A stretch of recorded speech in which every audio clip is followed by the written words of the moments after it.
Hello there. What is going on, everybody? Today I have something different for you. Today we're going to be taking a look at the Monsterpocalypse miniatures game. This is a starter set for the Destroyers, Planet Eaters. And this looked like a really cool game. I got to take a quick look at this at Gen Con. It's from Privateer Press. And it's just a really fun skirmish-style tabletop game. It doesn't seem like it's super heavy. It just seems like it's more fun oriented, and one of the cool things about this that I was the terrain. Like, they actually have like terrain with stats, like buildings like that do things. And we're gonna take a look at this. I actually just got it. This was actually a birthday gift, and so we've got our miniatures in here. We've got lots of dice, a pretty hefty amount of dice that we've got here. We've got our rule book, and we've got a whole bunch of other things. So let's take a look at all that other stuff that we're going to get. Well, this is pretty, it's a kind of a thicker cardboard. It's basically like a double-paned glossy cardboard box, so it's pretty good storage to be able to put your stuff back in. So we've got some cardboard here. I'm assuming this is for basically destroyed buildings, and then some other tokens for the game. Some more of that. There is a playmat. Wow, this is a big playmat. And this looks like it's probably going to be like 2 feet by 2 feet. And then it's going to have certain areas too, like your dice well, your white monster dice, power dice, and unit dice. And the idea of this game is you're going to have a monster, and then you're gonna have like little sidekicks that go with your monster, and it's all faction based. So if you're, this faction, he's got certain sidekicks that he can have, but there's also like more big robots that have their faction, sidekicks, and you can buy sidekick expansions. And instead of playing like at a certain point limit, I believe you play at a monster limit. So you can play like a 1 monster game or a 2 monster game, and I believe it's also very well suited to multiplayer as well. So I gotta say though, like, while this is cool, I hope there's more available than just this, because playing on a, basically a paper sheet that's got crease lines in it, not exactly the coolest thing ever. So hopefully this is not like the standard for this game, because, less than thrilled about playing on paper. We have a unit card here for Gorghadra. And so that says, and we've got a yellow and a blue version, and health. So when he gets down past 6 health and 5, 4, 3, 2, 1. So this is basically when he gets wounded. Looks like. Well, we've got some cards here that are going to talk about buildings. It looks like apartment building, and we've got look, these are our little guys. Well, we've got like crawlers, and we've got belchers.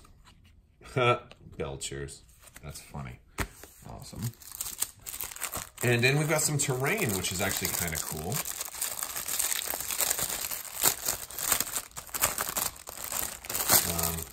And there's actually, how many of these is there?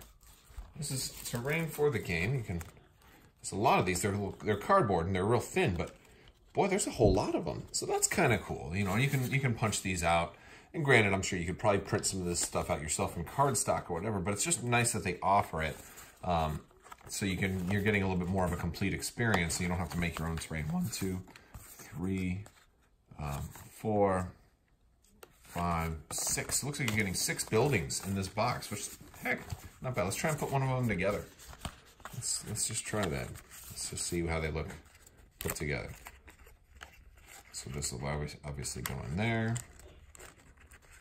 And I'm sure you could probably use your own terrain as well, and use 3D printed stuff, and plastic cast things, and more heavy duty. Because boy, that don't want to go in there, does it? That's gonna just get whittled down to nothingness if I keep forcing it. Doesn't. Okay, so I don't like the paper buildings. But it's okay. It's a nice thought. It's just not done. I'll probably have to tape it up if I actually want to use it. But there we go.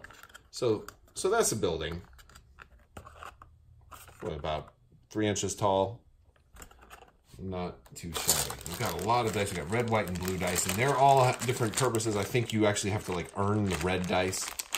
I believe they're the best ones. Have the least amount of blanks on them. They have double damage, and the whites have some double damage too. But yeah, they're all, and there's a whole like dice management system in this game. I've looked a little bit at how to play. I don't think I'm really super up to speed on it.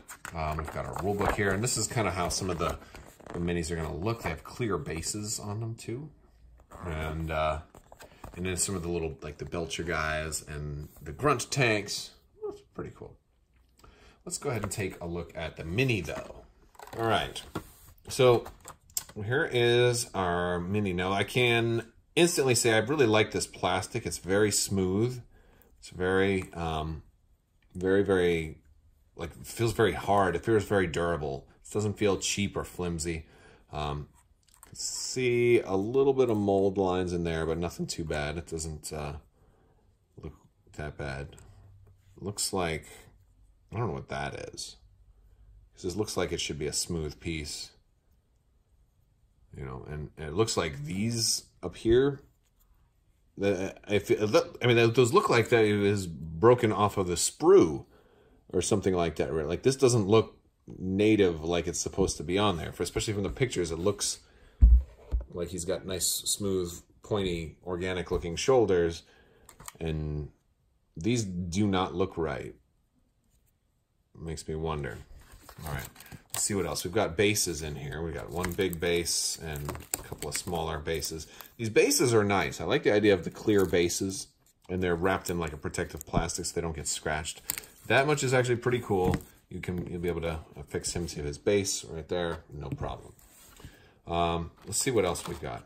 We've got a head for this dude. Again, we've got, wow, there's a lot of really bad mold lines on here. Like, look at this on the top. That's not his head. We can see clearly his head doesn't have big old mold lines sticking on it. So that's really unfortunate. Looks like it would go in here without too much difficulty. You can't dry fit these, though. You will have to glue and assemble and paint. I mean, you probably don't have to paint, but I mean, you get into a game like this, I think it's with the intention of painting. These are looks like the hands. This seems to go along with the artwork, like he'll have his hands out ready to swipe. So I like that it's on a ball joint here, so you can kind of customize how you want it to go in there. And then this looks like the other one. But boy, this sprue is really thick. Like, look how thick that sprue, the mold line is. Like, that's gonna leave a lot of mark on there. Like, really, really thick. That's kind of crazy. I don't know. And especially as smooth as this plastic is, you're going to have to get like an emery board and file all that down. But that's a lot to file down.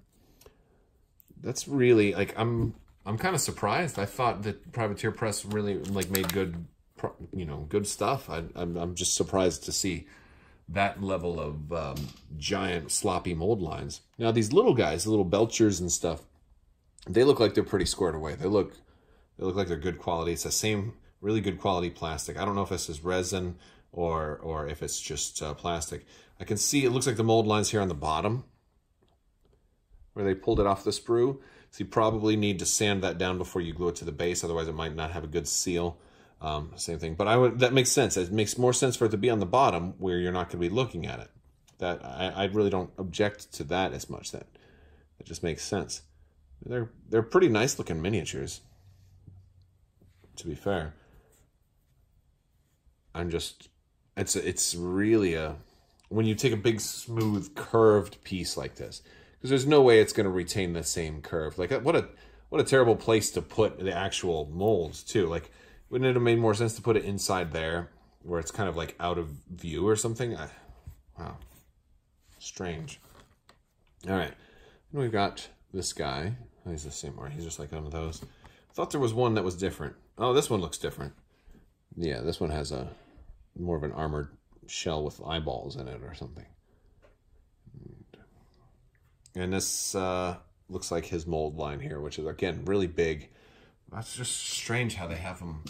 Like, is that I don't know. So if any of you guys out there are watching, if you have played Privateer Press games, is this normal for them? Is this the standard to get, you know, these nice hobbyist quality miniatures with these giant, thick, really thick mold lines on them? Like that's just really sloppy. I'm not sure how I feel about that. You know, I think it's I don't know if did I just get a bad one?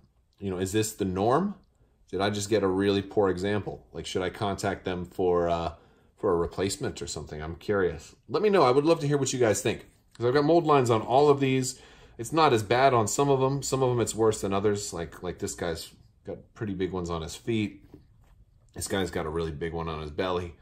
But yeah, that's just surprising to me how sloppily done that is. You know, we could let's try and clip it off a little bit. Let's see.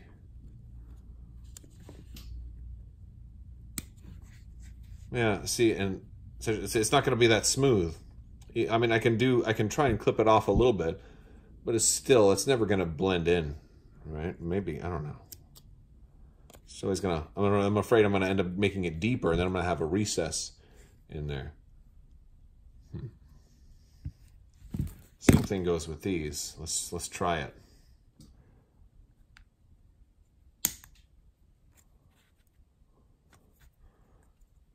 Boy, that's a real pain to get in. Yeah, see, look at the size of that mold line that leaves on there. That's a huge line. And that's what happens. You have this really, and this is his hand. This is like pointing right at you. And so this is one of the central focus points of the model. Why wouldn't they have done it like back here? You know? Really strange. All right, well, that's kind of disappointing, especially for something that a game that you're going to paint and assemble to have these giant mold lines all over the place. But hopefully the gameplay makes up for it. So yeah, we'll work on maybe trying to put these guys together. Maybe try to sand them a little bit and see. All right, guys, that's just a quick unboxing and take an early look at this Planet Eaters Monsterpocalypse Destroyers starter. Let me know what you guys think down in the comments below. If you like this video, go ahead and click that subscribe button. I want to let you guys know there is going to be new giveaways starting very, very soon, so make sure you stay tuned for that. I am going to be giving away a lot of cool stuff, but in order to enter any of those giveaways, you need to be a subscriber and leave a comment on one of my videos. So I want to thank you all so much for watching, and as always, have a great day.